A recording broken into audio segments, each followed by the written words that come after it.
Bendiciones. Bienvenidos una vez más a vivir la experiencia El Señor es mi pastor en online. Así como lo estamos viviendo online, le invito a usted también el día domingo a las 10 de la mañana acá para congregarnos y vivir esta experiencia como tizones que arden juntos, seguro de que el Señor derramará aquí bendiciones a los que están recibiendo estos mensajes, estas palabras. Usted que por alguna razón no se puede congregar con nosotros, le pido a usted también que busque la forma pues de acercarse a una iglesia donde se predique a Cristo y usted se pueda congregar, no solamente se quede con lo que está recibiendo. Así igualmente yo le invito, si usted es miembro de acá de la iglesia o quiere suscribirse a nuestro canal y quiere formar parte de la iglesia, a contactarnos. Si tiene necesidad de oración, igualmente, contáctenos y seguro vamos a estar orando por usted, su necesidad y aquello que le está planteando al Señor, porque esta iglesia ora en todo tiempo. Todos los días estamos orando por su necesidad y por todo lo que creemos que nos ha puesto el Señor en el corazón, seguros de que Dios va a darnos una respuesta. Allí donde usted está, levante su mano una vez que ya ha congregado el resto de los miembros de su familia y repita conmigo. Al cielo y la tierra tengo por testigo que mi Señor ha puesto delante de mí la vida y la muerte, la bendición y la maldición. Yo escojo hoy la vida para vivir en bendición junto a los míos, porque mi boca se ha llenado de la palabra de Dios y ella está llena de bendición. En el nombre de Jesús, amén, amén y amén. Siempre que nosotros vemos una película, una obra o muchas cosas que se nos presentan delante de nosotros, por lo general nunca llegamos a saber o no nos enteramos de lo que está detrás. ¿Quiénes fueron los que hicieron posible lo que nosotros estamos viendo? Por lo general, cuando se ve una película, vemos solo los actores y no vemos los que están detrás de cámara, los que levantan los escenarios, los construyen, los que tuvieron la idea de hacer todas esas cosas. No llegamos nunca a conocerlos. Muchos de ellos son completamente desconocidos, llegan a ser conocidos solamente en el área. No sabemos realmente quién fue el que generó eso. Así como, por ejemplo, usted se come algo, una comida que le satisface, que le agrada, que le gusta, usted está comiéndose solo esa comida, pero a veces, aunque lo da, algunas veces lo da por hecho, no llega a saber con cuánto amor, cuál fue la persona, cuáles fueron los ingredientes que colocó allí para que aquella comida que usted está degustando en ese momento quedara bien. Usted fuese satisfecho con lo que está recibiendo. Esa persona tuvo que haberle puesto amor, dedicación, tiempo, conocimiento, sabiduría, para saber que eso era lo que exactamente usted necesitaba. Asimismo, usted puede ver alguna persona en su conducta, en su accionar, y, oye, reconoce que hay algo bueno en él, que hay de alguna forma un proceso de formación. Usted lo reconoce, lo ve ahí en la persona, pero a veces no nos detenemos a ver o a conocer lo que está detrás, que detrás de él, detrás de esa conducta, hubieron unos padres que estuvieron dedicados a su formación, a su educación, que le dieron amor y que hicieron posible levantar una persona de esa condición, de esa conducta, de ese carácter. Así hay muchas cosas que nosotros nos conformamos o solamente nos quedamos con verlo. No vemos lo que no se ve, porque no dedicamos tiempo a eso, por lo cual nuestra mente no está entrenada para escudriñar o para mirar lo que está detrás de escenario, detrás de una escritura, detrás de una conducta, detrás de una palabra, detrás de algo inclusive material. No nos detenemos en ese momento que estamos degustando, que estamos viendo, que estamos admirando, que estamos deleitándonos, escuchando inclusive algo, música, a alguien predicar o a alguien hablar, dar un discurso. O sea, no nos detenemos. Y a causa de no hacer eso, porque la sociedad y la cultura en el cual nosotros estamos, en la inmediatez, no nos ha enseñado en ningún momento a mirar eso que está allí. Porque mirar eso que está allí sería ver cómo es también que hoy tenemos lo que tenemos. Y que detrás de todo lo que nosotros vemos hoy y de quienes somos, hay también un creador. Hay alguien quien tuvo tiempo, que se dedicó, que puso cada cosa en su lugar, que puso nuestro carácter, que nos dio el propósito, que nos dijo lo que teníamos que hacer y que de alguna forma sembró todas esas cosas dentro de nosotros, al extremo que ninguno de nosotros se parece a otro. Y no estamos preparados para mirar eso, porque este sistema, este mundo, este reino que está sobre esta tierra, que es lo que prevalece hoy, no le interesa por ninguna razón que nosotros conozcamos esto.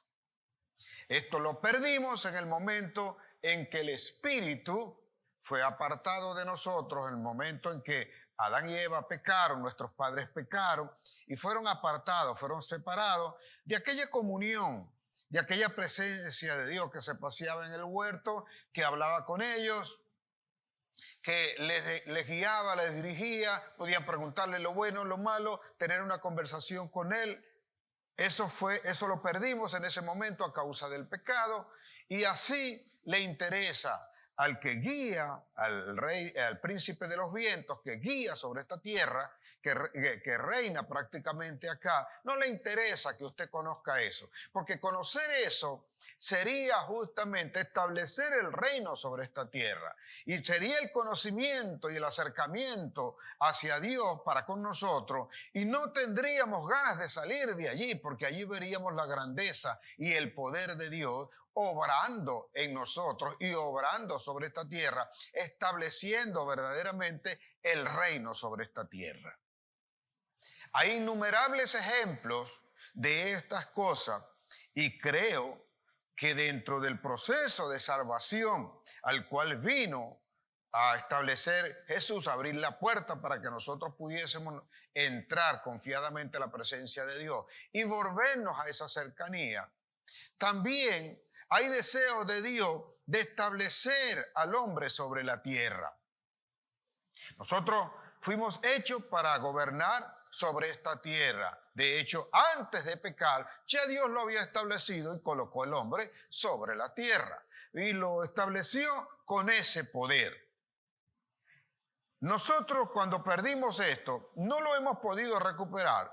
Y nos cuesta, a pesar de los ejemplos bíblicos que nosotros tenemos. Jesús es entonces el que no solo vino a salvarnos, sino que vino a enseñarnos cómo vivir sobre esta tierra, cómo gobernar, cómo llevar a cabo el propósito que Dios nos estableció y cómo establecer el reino. Él siempre habló del reino, siempre habló de esa autoridad, siempre habló de un gobierno dirigido por el Padre, que es el Rey de Reyes y Señor de Señores. Y nosotros que somos sus hijos, sus príncipes, que heredamos, Él nos dio por herencia esto y gobernamos sobre esta tierra. ¿Cómo se lleva a cabo esto? Hoy yo quiero mostrarte en este ejemplo lo que de alguna forma te he venido enseñando durante estos días. Y el que ha seguido estas enseñanzas de estos últimos días, de estos domingos y viernes que hemos tenido, que tiene que ver con fe, y quizás usted no lo ha visto porque yo no le he puesto el nombre directamente de fe, como hoy mismo, hoy el tema se llama mirando o mira lo que no se ve. O sea, usted de repente no asocia, o porque así somos hechos en nuestra mente, no asociamos si no se llaman esas cosas por su nombre. Pero conocemos un Dios que llama las cosas que no son como si fueran. Y eso lo conocemos, lo sabemos, lo memorizamos, pero no lo nombramos, no lo accionamos, no lo llevamos a cabo. De eso ha querido el Señor y ha puesto en mi corazón para que te comunique, para que te enseñe hoy. Así que si alguno va a asociar todo esto, va a tener que pararse en la brecha y mirar todos estos últimos mensajes que tiene para que sepas, los escuches, analices y entiendas, y una vez puesto como que capítulo por capítulo lo puedas entender y saber cómo es que tienes que actuar. Aunque falta algo, porque terminaríamos el próximo el domingo, o sea, al menos de este mensaje, que el Señor nunca termina, pero al menos de este mensaje, lo que se refiere a esto, vamos a ver cómo es que nosotros podemos aprender a ver lo que no se ve, sabiendo que esto se hace es por fe y se va a probar. Jesús hace un milagro en el cual muestra esto, no salvó a nadie en ese momento, no sanó a ninguno, no hizo una cosa maravilla, no transformó una cosa en otra, pero lo que hace, nosotros hoy día todavía hablamos de eso, o lo que hizo. Mas ninguno de nosotros llega a entender, saber o aceptar en su mente que tenemos el poder para hacer lo mismo. En el libro de Juan, Evangelio de Juan, capítulo 6, San Juan capítulo 6, dice mi Biblia que Jesús viene a la región de Galilea, Galilea, la de Tiro, dice allí. Y él viene allí caminando y sube al monte quizás a orar. Y cuando está allá arriba, dice allí mi Biblia que le había seguido una cantidad enorme de gente. Tenía unos seguidores que iban con Jesús porque ellos estaban viendo las señales. Escuche bien, ellos veían las señales y porque las veían, los seguían.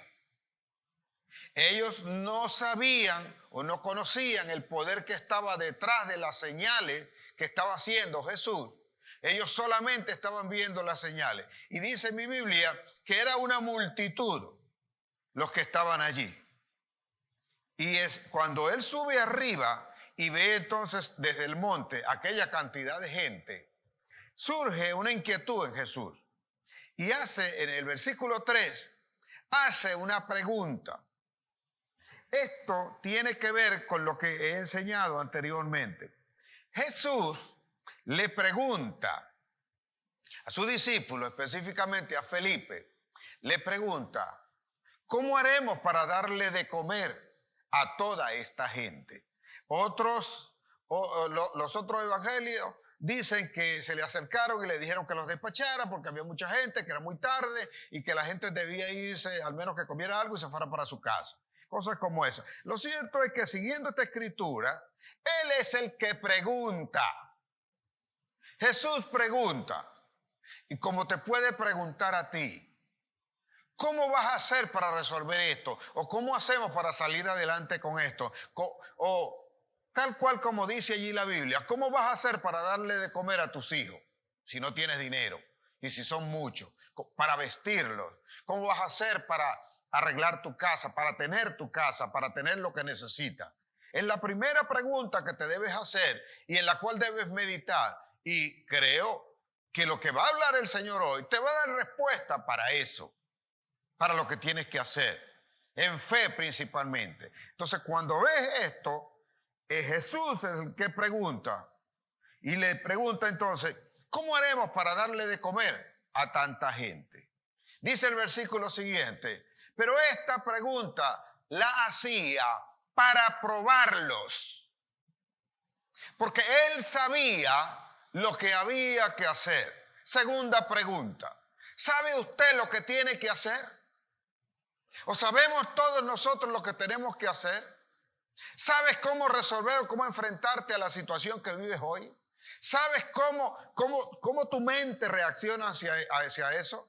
O aquí es el momento donde preguntas por qué yo no estudié, por qué yo no me preparé, por qué yo me casé, por qué yo hice tal cosa, por qué llegué a meter la pata, por qué hice tal cosa. Porque nosotros no nos damos cuenta de esto, sino cuando tenemos la circunstancia encima. Cuando la circunstancia nos apremia, cuando parece que no podemos salir adelante y nuestra vida va en detrimento y parece que no tenemos salida. En ese momento nosotros nos hacemos esa pregunta. Y hoy estoy preguntando de parte de Dios. ¿Sabes lo que tienes que hacer? Si no conoces un propósito, si no tienes una meta, si no te has sentado, si no has meditado, si no has pensado, si no has leído, si no tienes comunión con el Señor, difícilmente usted sabrá cómo salir. Usted está esperando nada más que alguien aparezca allí para decirle, sí, ven a trabajar, ven a hacer tal cosa, ven a hacer esto otro, pero siempre trabajarás para alguien, siempre lo harás para alguien. La idea es que tú sepas a dónde tienes que ir, qué es lo que tienes que hacer, que te lo diga el Señor, que te lo diga el Espíritu, qué es lo que tienes que hacer. Y entonces sabrás si lo que te están ofreciendo conviene para ti. Porque hay cosas que vamos a tener que hacer por conveniencia conforme al propósito. No todas las cosas me van a convenir, aunque parezcan buenas, aunque sean grandes, aunque, oye, me estén mostrando toda una facilidad. Yo tengo que proyectarme, tengo que mirar allá y comenzar a mirar lo que todavía no he hecho. Es mirar lo que no se ve para saber lo que conviene hacer. Allí es cuando yo me estoy guiando, me estoy dejando llevar por el Espíritu para que nosotros llevemos a cabo lo que Dios estableció en nosotros. Por eso Él pregunta, es para probarte. Y fíjese que no es Satanás el que te está probando, porque a veces nosotros, es que Satanás me tiene así. Satanás me cerró la puerta. Satanás me tiene las bendiciones retenidas. Él no puede retener bendiciones. Él no puede hacer una cantidad de cosas que tú le estás diciendo a él que los puede hacer. Satanás no bendice a nadie, Satanás maldice más bien. Entonces, ¿cómo te va a tener retenidas las bendiciones? En tal caso están retenidas en las manos de Dios porque no has hecho lo correcto, no has hecho lo que conviene, no has actuado obedientemente. Si nosotros caminamos en un sendero que Dios marca, allí vamos a encontrar todo lo que nos hace falta para llegar a donde Dios dijo que teníamos que llegar. Pero si vamos por otro camino, es un camino de incertidumbre. Por eso decía el viernes pasado que el Espíritu es necesario en nosotros porque Él es quien nos dice las cosas que van a venir. Él va a hablar la verdad. Él va a hablar de lo que escucha del Señor. Él es el que conoce tales cosas. Entonces es necesario que aprendamos a escuchar. Jesús está probando a sus discípulos como Dios nos prueba a nosotros. Así que no te extrañes. Cuando tú te encuentres en la circunstancia, en la adversidad, es cuando más tienes que buscar de Dios. Porque el que te está probando es Dios, no Satanás.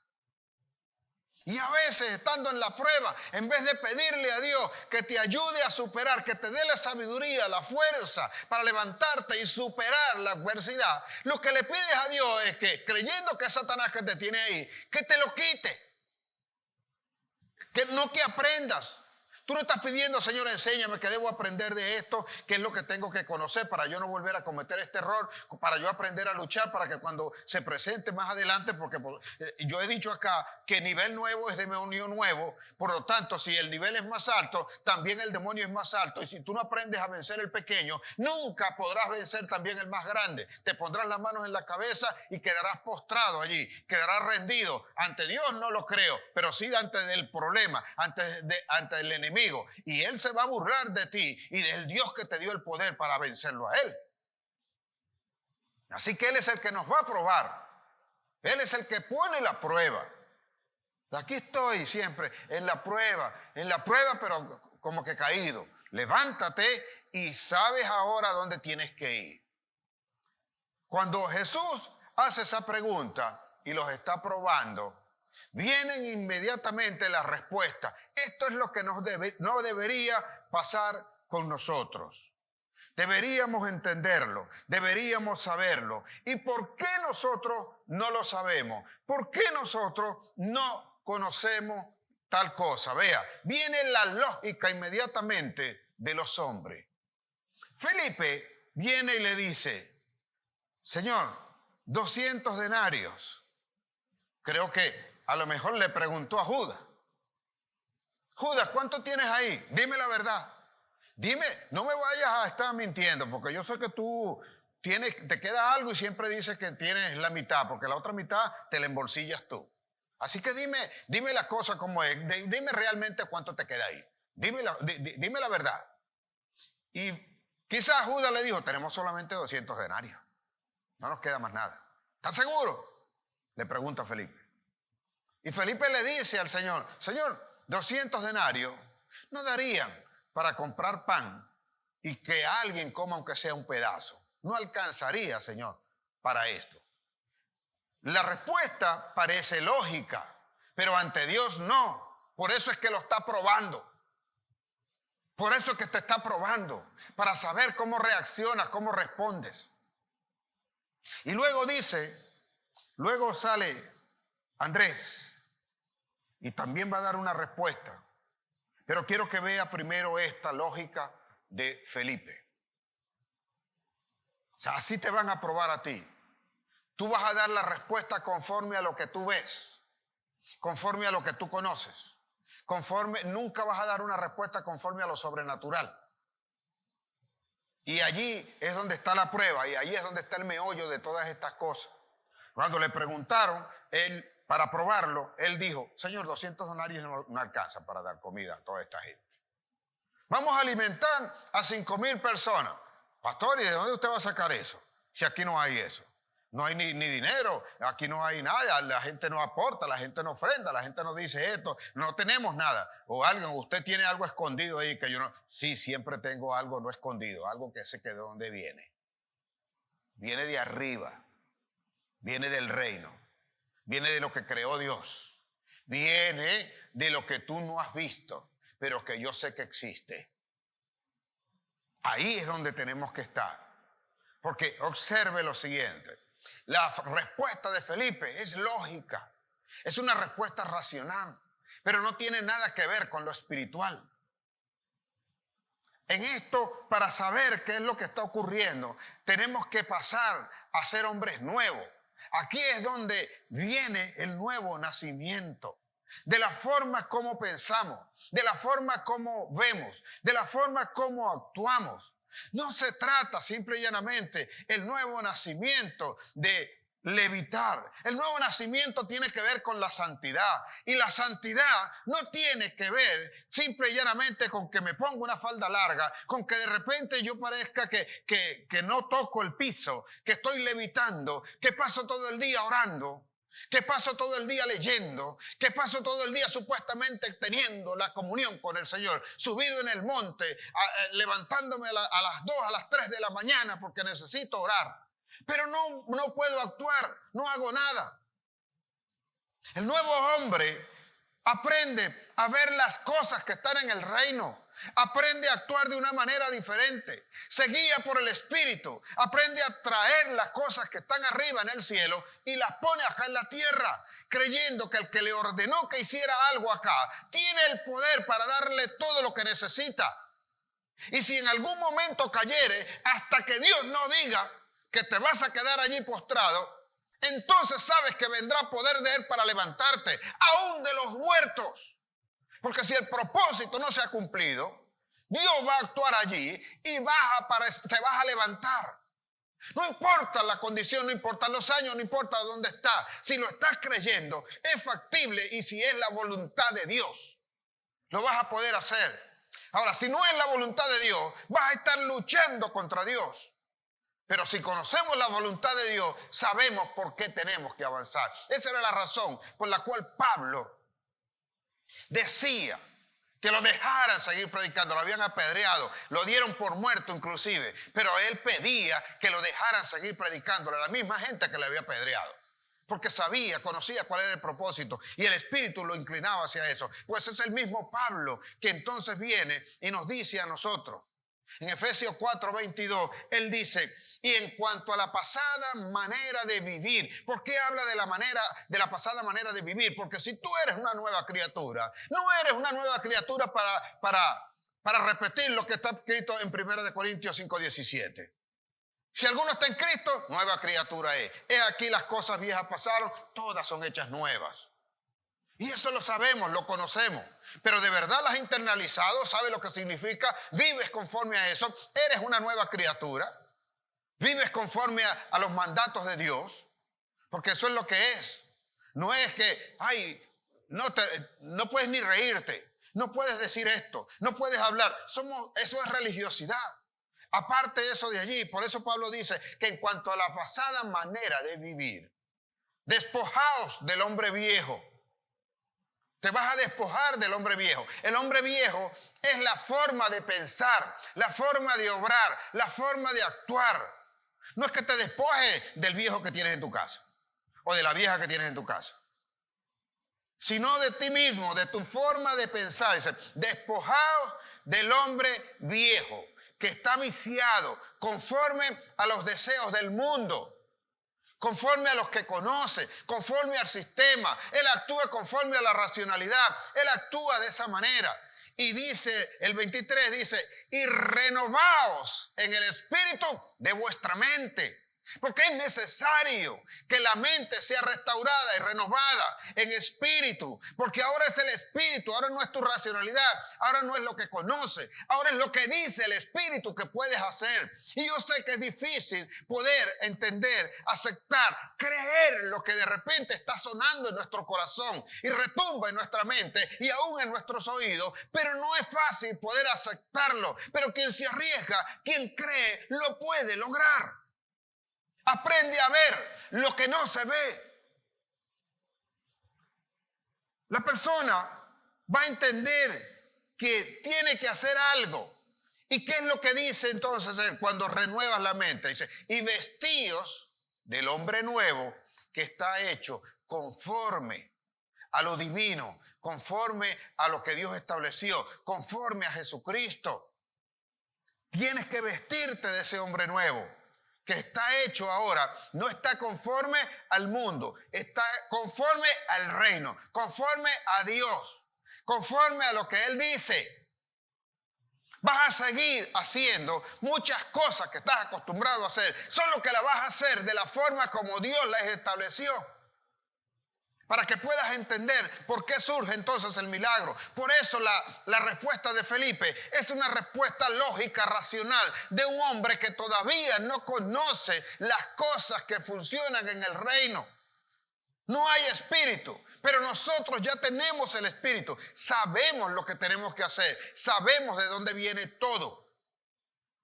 Usted ha leído, usted ha conocido, usted ha orado. Y usted de repente ha sentido algunas cosas que ha percibido, voces que parece que suenan delante. No es que está loco, no es locura, no se trata de eso. Es Dios, es el Espíritu hablándole a usted y enviándole a hacer cosas que otros no han hecho nunca. Entonces, vea, cuando entiendes esto, vas a ver entonces que hay algunos que no teniendo la convicción que tienen el Espíritu, quieren agradar haciendo cosas para Dios, pero que Dios no las mandó a hacer y que aunque no me cabe duda que son para Dios, no es lo que Dios dijo que tenían que hacer. Y ahí hay una gran diferencia, porque puedes pasar toda la vida haciendo cosas para Dios, pero no son de Dios porque no las ordenó Él. Posiblemente te llamó para otra cosa y tú estás haciendo lo que a ti te parece y no lo que Dios dice que tenías que hacer. Así que hay que entender cuál es el sentir de Dios, cuál es el propósito y qué es lo que está ordenando para todos nosotros. Porque no es uno solo. Por eso esto no lo puede escuchar usted solo, no lo puede quedarse usted solo. Tiene que compartirlo también con los demás. Y aquí es donde se expone a que de repente lo desechen, le digan, vengan contra usted, porque su mente no va a entender esto. Dice allí en mi Biblia que después de que Felipe dio esta respuesta, entonces vino Andrés. Y vino Andrés y aparece Andrés siempre como esos que quieren ganar indulgencia, como esos que quieren agradar, que quieren ser mejor que los demás. Como esos que creen saber lo que el Señor le está diciendo y quieren nada más como que mostrar que, mira, sí, yo te entendí, yo sí conozco, yo sí sé lo que tú mandaste a hacer, Señor. Y viene él y le dice a mi Señor Jesucristo y le dice, maestro, aquí está un muchacho, observe, aquí está un muchacho que tiene 5 panes y 2 peces. Alabado sea el Señor por ese muchacho. Aquí está un muchacho que tiene 2 panes, 5 panes y 2 peces. Porque además de eso Andrés agrega y dice, pero ¿para qué alcanzará esto? O sea, o es una cosa o es otra, pero yo no voy a quedar mal. Yo quiero estar, yo sé que voy a estar bien contigo, Señor, porque te estoy diciendo, no como Felipe que sacó la cuenta ahí, pero yo traigo algo para ti. Pero eso, ¿para qué va a alcanzar? Es como alguien que quiere adular y eso que está haciendo no tiene ningún fin, sino que él quede bien con la persona a la que está adulando. ¿Por qué? Vea, aquí hay alguien como diciendo, bueno, sí, aquí hay algo, pues, puede resolver eso. Pero además de eso, si Jesús le dijere, ¿y tú crees que con eso va a comer toda esa cantidad de gente que están ahí? Dice mi Biblia que fueron 5,000 hombres, sin contar las mujeres y los niños. Y si habían 5,000 hombres, puedo contar 5,000 mujeres y puedo contar 5,000 niños, porque algunos son por 2. Así que se alimentaron ahí más o menos unos 15,000. Cuando vio toda aquella cantidad de gente, él quiso, de alguna forma, Andrés, bueno, mira, aquí hay algo, pero también sé que eso no va a alcanzar. O sea, yo siempre quiero quedar bien contigo. Pero no hay convicción en lo que está haciendo. No hay convicción, no sabe ni siquiera por qué lo está haciendo. Por eso es de adulación, por eso es de quedar bien, por eso a él no le está importando realmente si la gente va a comer o no.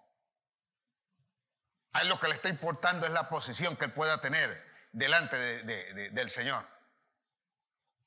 O sea, a él no le importa, no hacen una cosa porque los demás estén bien. Ellos hacen las cosas porque convienen para ellos en su posición dentro de con la persona con la que están tratando. Y de eso tienes que cuidarte. De eso tú tienes que estar atento. De eso tienes que saber. Porque estos son los que son capaces de hacer cosas que ni siquiera saben si te van a perjudicar o no. No se dan cuenta que es su propia condición y es su propia posición la que quieren ellos salvaguardar. Le dijo de esa manera. O sea, y digo que alabado sea el Señor por este muchacho, porque si alguien tenía fe, era él. Era el muchacho, ni siquiera Andrés. Andrés no tenía ninguna. Pero ese muchacho posiblemente, cuando salió de su casa, a lo mejor le dijo a la mamá, y le dijo, mamá, oye, voy a ir a escuchar la palabra del predicador, del pastor Abraham.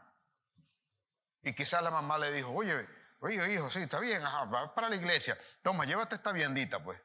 Estos panes y estos peces. Pero mamá, pero mira, acuérdate que a veces de repente el pastor le mete ahí y alarga la cuestión, se pone la cosa dura y bueno, tú sabes, para que no te vaya a dar hambre por ahí y pases todo el día en eso, porque a veces lo único que dan es palabra y no dan comida y la carne también se sustenta. Así que llévate esto, hijo. Llévate. Yo sé que es buena palabra, pero a veces tú sabes, le mete se pone larguero.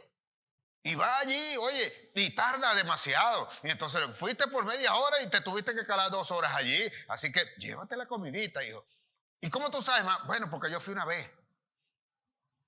Yo fui una vez y bueno, tú sabes. Así que llévate la comida.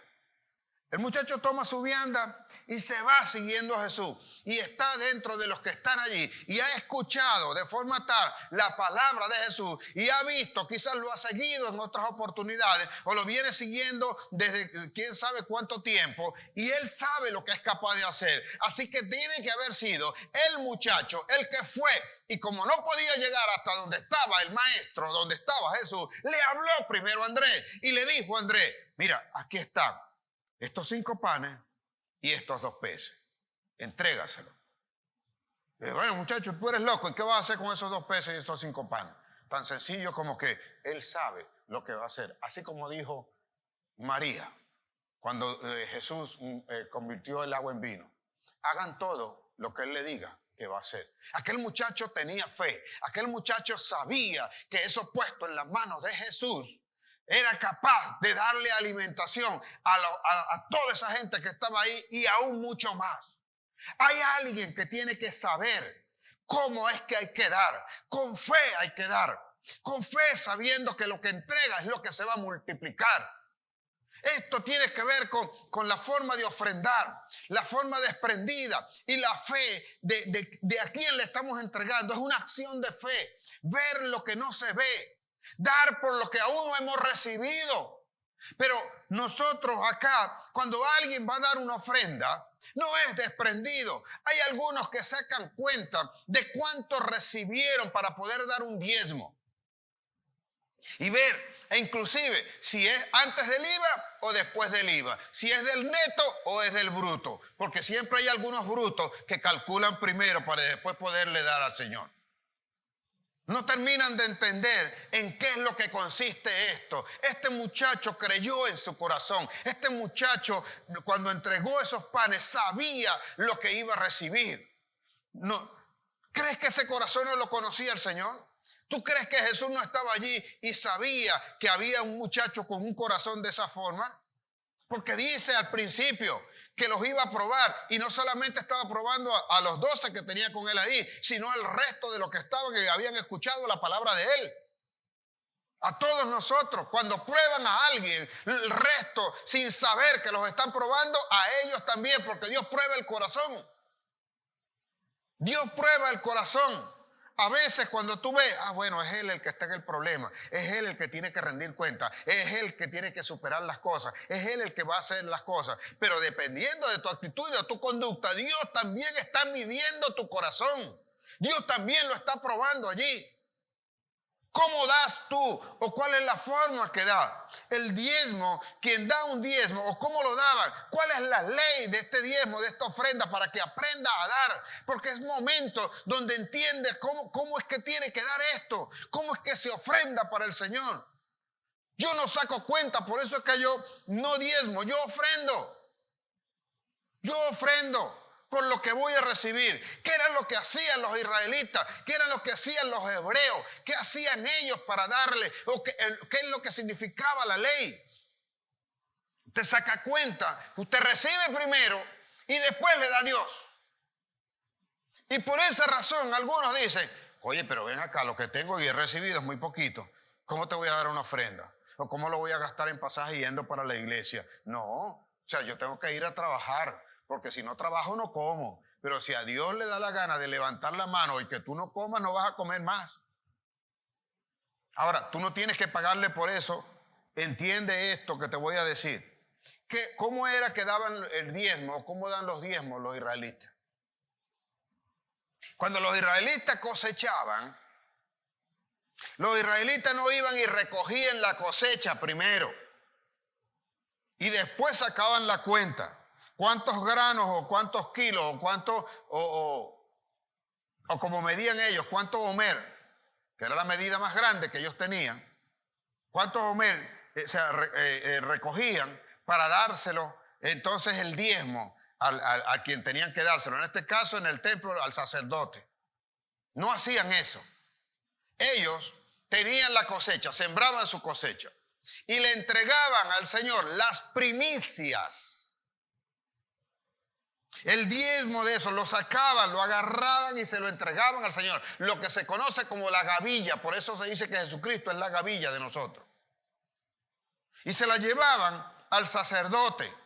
Él no sacaba cuenta. Él asumía en su corazón que habiendo entregado esta ofrenda, Dios la iba a multiplicar conforme le estaba entregando, porque era su decisión en el corazón. Era la decisión del corazón de ellos. Por eso esta gente no entendía eso. Por eso no sabían, no podían ver lo que Jesús sí había visto. Jesús dice en mi Biblia que sabía lo que tenía que hacer. Mirar lo que no se ve. Mirar lo que no se ve. Segunda de Corintios 4, 17 y 18, el 17 dice allí, porque esta leve tribulación es nada comparado con el enorme peso de gloria que nos viene. No mirando las cosas que se ven, sino las que no se ven. Porque las que se ven son temporales, pero las que no se ven son eternas. O sea, puedo tomar siempre de lo que no se ve. Pero cuando algo se ve, ya va a desaparecer. Por eso, lo que yo voy a tomar, lo voy a tomar de lo que no se ve. Por eso aprendo a ver lo que no se ve, para que cuando se vea, yo lo pueda disfrutar y sabiendo que eso va a terminar. Cuando esta gente entonces llevaba un diezmo o llevaba una ofrenda, ellos no medían cuánto era la cosecha, recogían, llevaban la gavilla y tenían la certeza de que si hacían eso, Dios le iba a multiplicar a ellos. Nosotros damos ofrenda o damos diezmo de lo que ya recibimos. Ellos daban ofrenda y diezmo de lo que iban a recibir.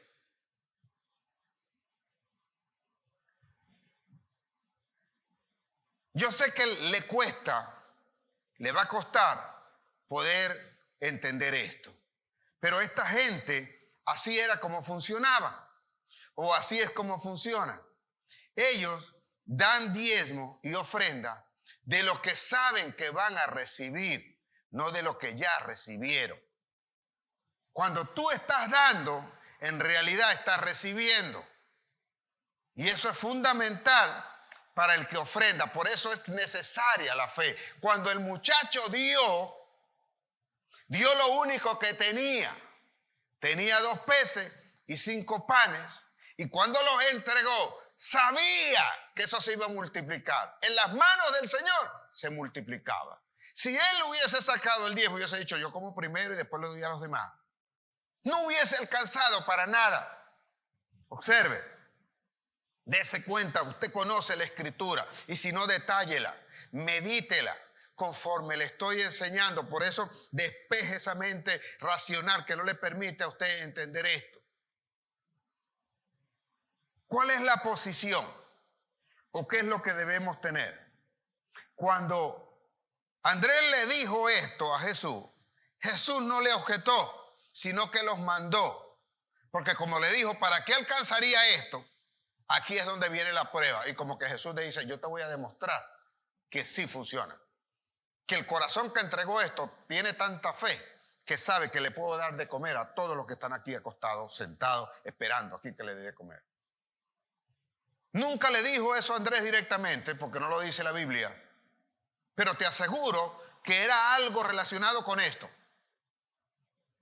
Yo te lo voy a demostrar. Díganle a la gente, le dijo, díganle a todos que se sienten en posición o en condición de ir a comer, en posición de comida. Y dice que agarró los panes, da gracia en todo. Siempre lo he reseñado acá. De gracia en todo, no por todo, sino en todo. Tomó los panes y los peces y poniendo la mirada arriba en el cielo, dio gracia. Le dio gracia. Este es el poder. Esto es lo que quiero que tú entiendas. Le dio gracia al Señor. Un milagro imaginario, si quieres lo puedes llamar. Pero él estaba viendo lo que no se veía. Hebreos 11:3 dice que por la palabra de Dios fueron creados los cielos, la tierra y el universo. De manera que lo que se ve fue hecho de lo que no se veía. Lo que se ve fue hecho de lo que no se veía. En ese momento, cuando Jesús elevó la mirada, puso su fe y pidió a Dios, y usted va a ver un milagro que a veces no lo entiende. ¿Cómo das tú? ¿O cuánto das tú? ¿Cómo haces con eso? Observe esto. Él está allí y pidió esto y dio gracias al Señor. Dio gracias por los panes. Ahora, ¿cómo damos nosotros? ¿Cómo damos nosotros? ¿Qué es lo que estamos haciendo nosotros? ¿O cómo damos las gracias? A veces nosotros damos gracias es por lo que ya tenemos. Cuando tú comes, Señor, gracias por estos alimentos. Gracias por el trabajo que me diste. Gracias, los que no se han casado. Gracias O sea, ¿por qué das gracias? Das gracias por la novia. ¿Por qué no le das gracias por la esposa? Deberíamos darle gracias nosotros al Señor por lo que vamos a recibir. También hay que darle gracias por lo que ya tenemos, no está de más. Pero hay que aprender a darle gracias al Señor por lo que vamos a recibir. Jesús puso la mirada y aquí voy a leer contigo este versículo que te va a volar los tapones. Cuando entiendes, cuando sabes lo que realmente hay ahí. Juan 6:11. Y tomó Jesús aquellos panes y habiendo dado gracias, los repartió entre los discípulos y los discípulos entre los que estaban recostados. Asimismo de los peces, cuánto querían. Tomó los panes y los peces y los repartió a sus discípulos. Mediten ese versículo.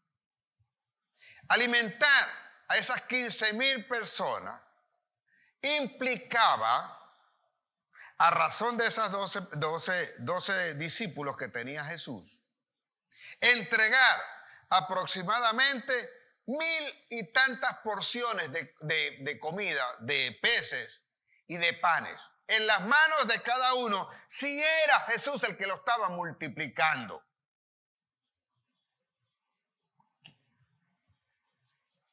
Voy a ser lo más pragmático posible, enfático en esto. Jesús toma los panes, para que entienda, los levanta, le da gracias a Dios y los entrega a sus discípulos.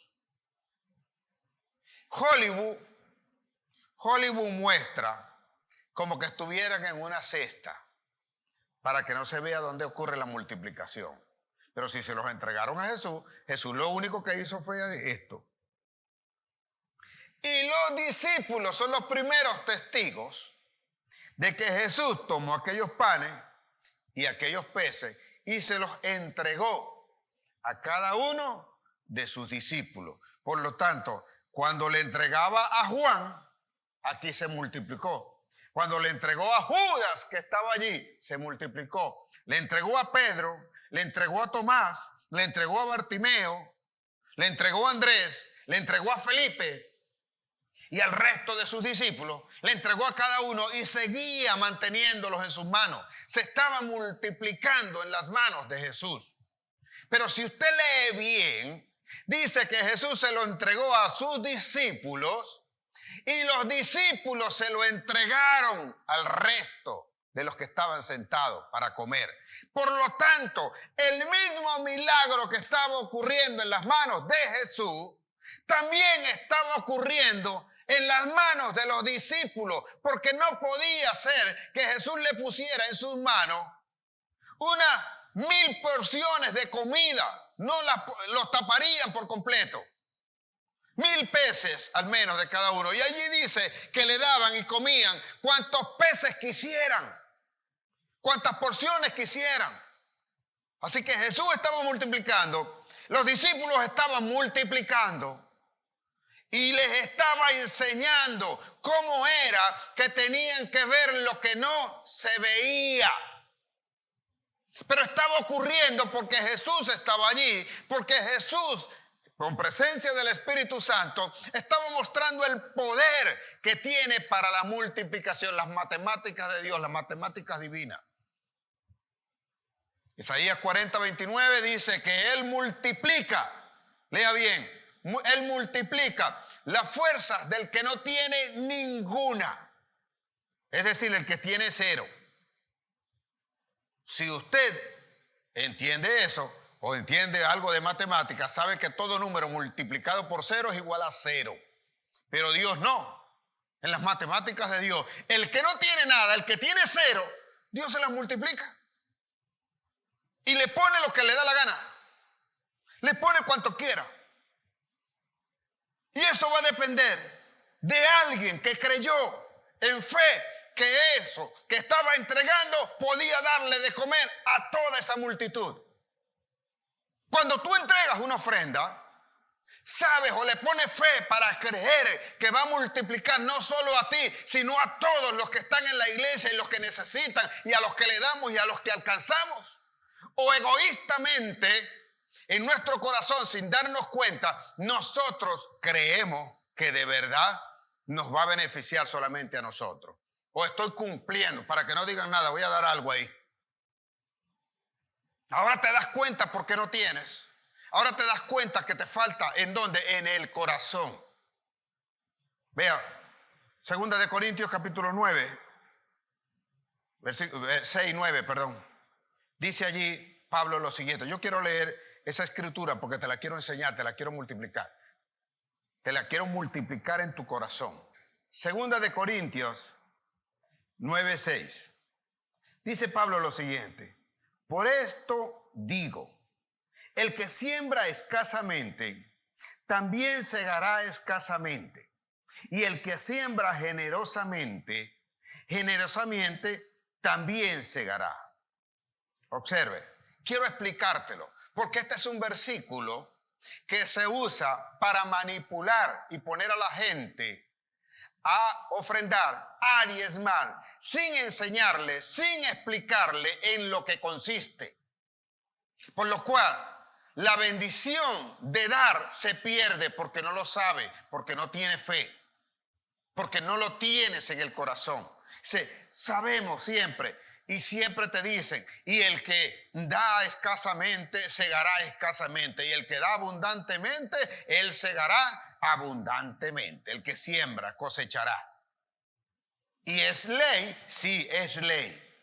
Pero el versículo siguiente dice, cada uno dé como propuso en su corazón, no con tristeza ni por necesidad, porque Dios ama al dador alegre. Quiero detenerme allí.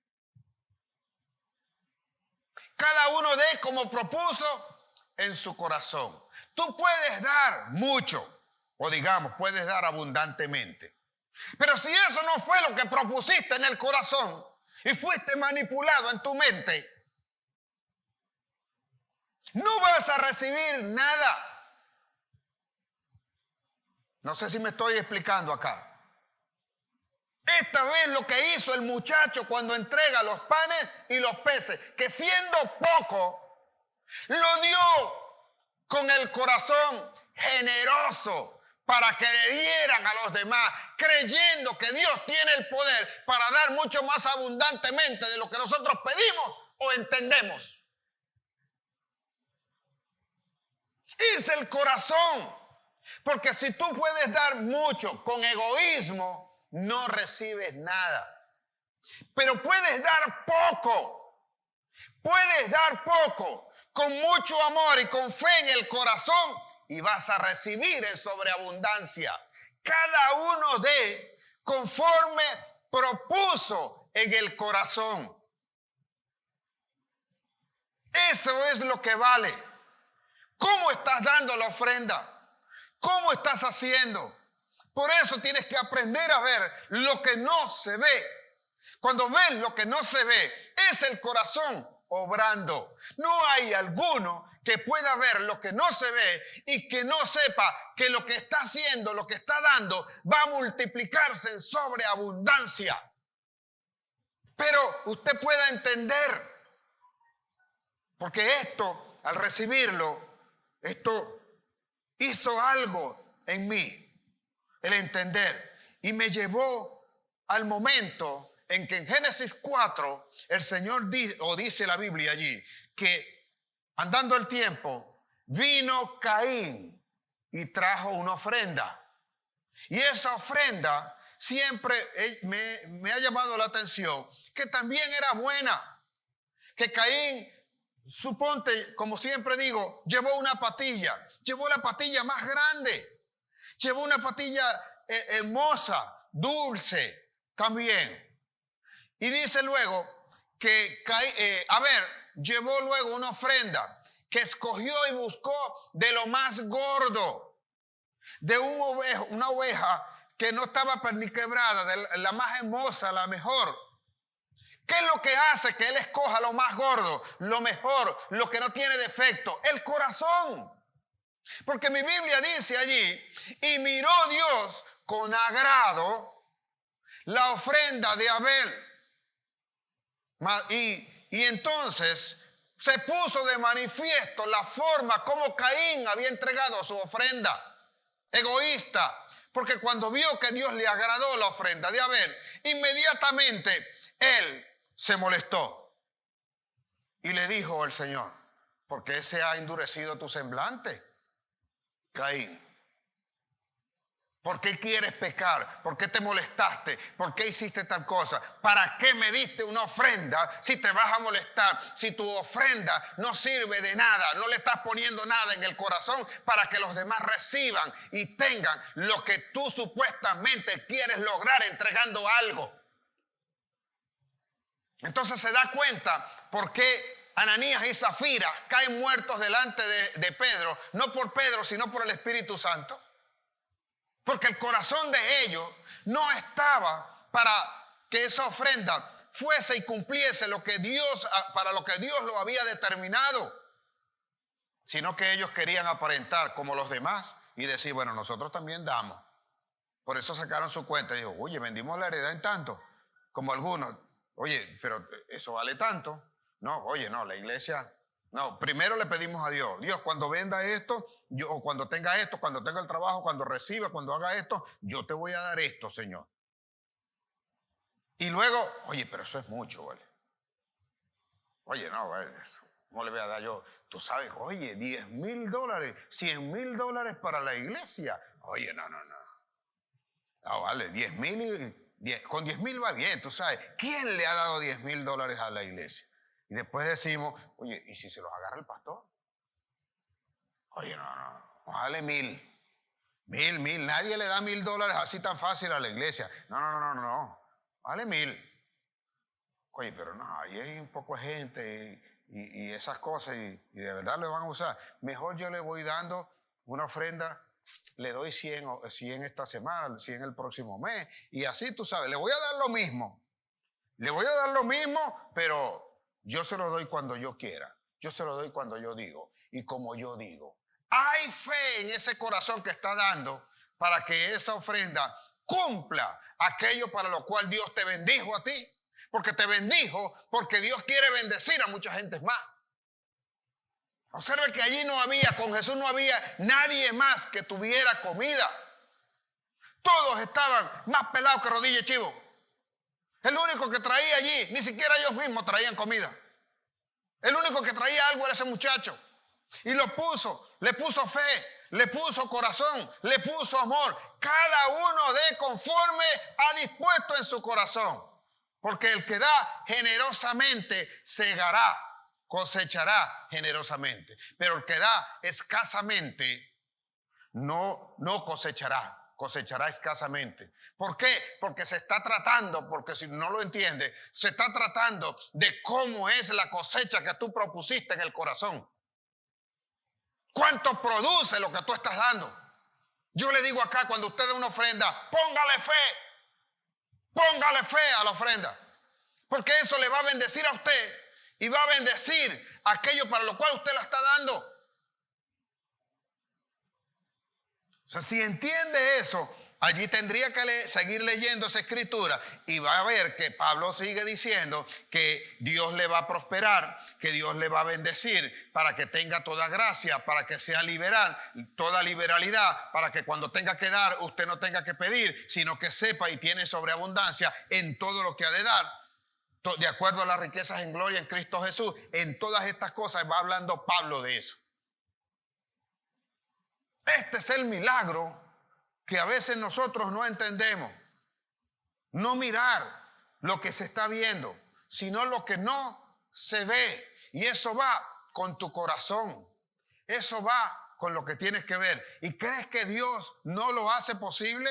¿Crees que Dios no lo anuncia? Dice después que comieron, se saciaron.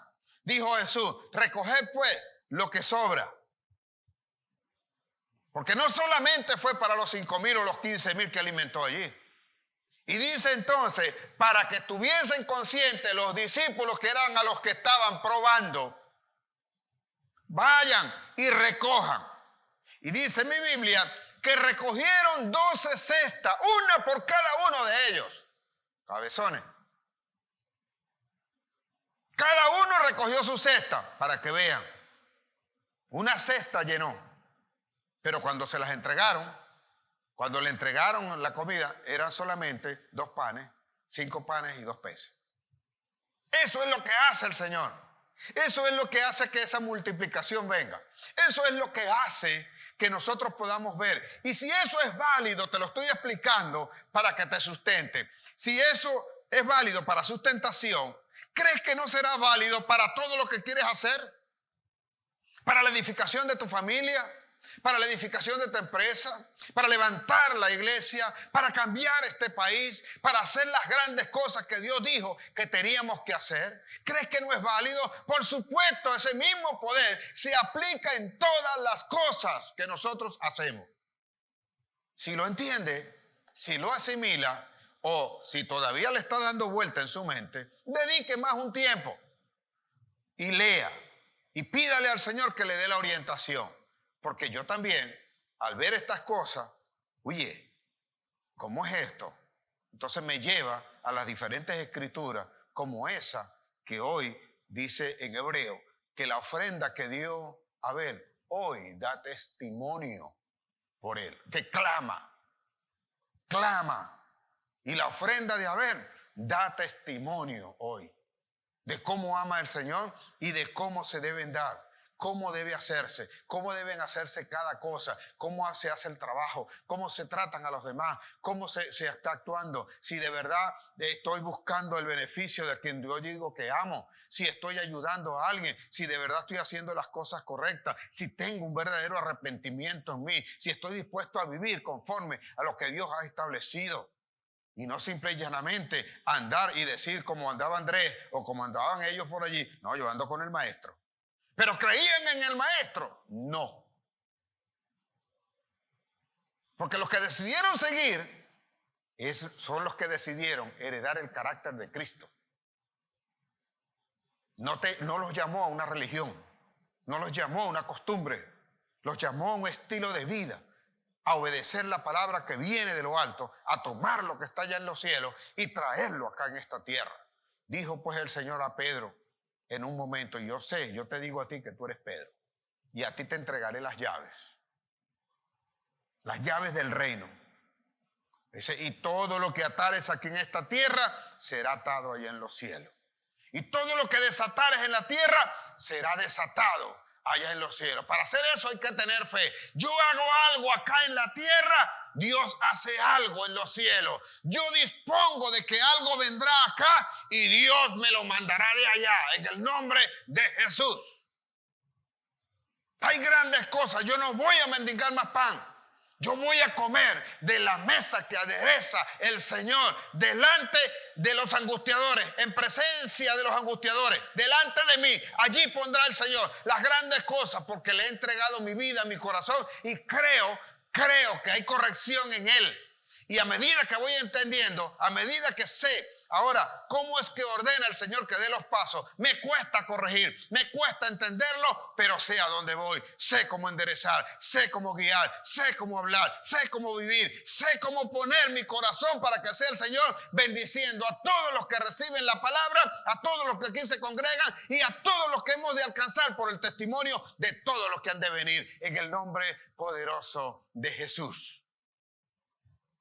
Padre, yo te bendigo en esta hora y te doy gracias porque a ti te ha parecido, Señor, enseñar a tu pueblo con la grandeza de aprender a abrir los ojos espirituales y mirar aquellas cosas que están ocultas a nuestros ojos naturales, viendo lo espiritual, sabiendo que tú harás las grandes cosas. Perdónanos, Señor, porque hasta ahora nos ha costado poder asimilar esto. Y aún, a pesar de que nos los enseñan, a pesar de que lo oímos, no lo percibimos en el Espíritu, por lo cual nos cuesta ponerlo por obra. Yo te pido en el nombre de Jesús, danos la fortaleza, danos de tu Espíritu. Y así como mi Señor estuvo en ese momento para probar a los discípulos, no te pedimos que nos pongas para probar a nadie. sino que seamos nosotros como ese pequeño que estaba allí, creyendo en el corazón, que lo que hagamos, Señor, será de bendición, no solamente para todos nosotros, sino para el reino, para dar a conocer y exaltar tu nombre, para que sepan que hay un Dios poderoso que es capaz de amar de forma tal que le da a sus hijos conforme al propósito que Él estableció. Que se haga tu voluntad sobre cada uno de nosotros. Hoy te pido, Señor, que sanes a los enfermos, que los que están postrados en esa condición de enfermedad, tú los limpies, tú los quites. Y si es tu voluntad, Señor, da descanso al que ha de darle descanso. En el nombre de Jesús, te ruego, Señor, porque tiene también necesidad, porque hoy no ha comido, porque el que hoy anda buscando, Señor, dispone su corazón y tú le vas a tender la mano, porque tu misericordia siempre estará allí. Pero yo te ruego, más bien, por el favor tuyo, que repose sobre nosotros. Y como decía el patriarca Job, que cuando el favor de Dios rondaba y estaba sobre él, entonces ninguna de las cosas le faltaban y nadie se podía levantar contra él. Así yo te ruego, pues, que sea también tu favor de Dios alrededor de nosotros, alrededor de tu iglesia, seguro de que haremos las grandes cosas que tú nos ordenaste hacer. Te bendigo, Señor, te doy gracias una vez más, te doy la alabanza, te doy la adoración, porque tuyo es el poder y el reino por los siglos de los siglos. En el nombre de Jesús, amén, amén y amén. Dios les guarde, Dios les bendiga.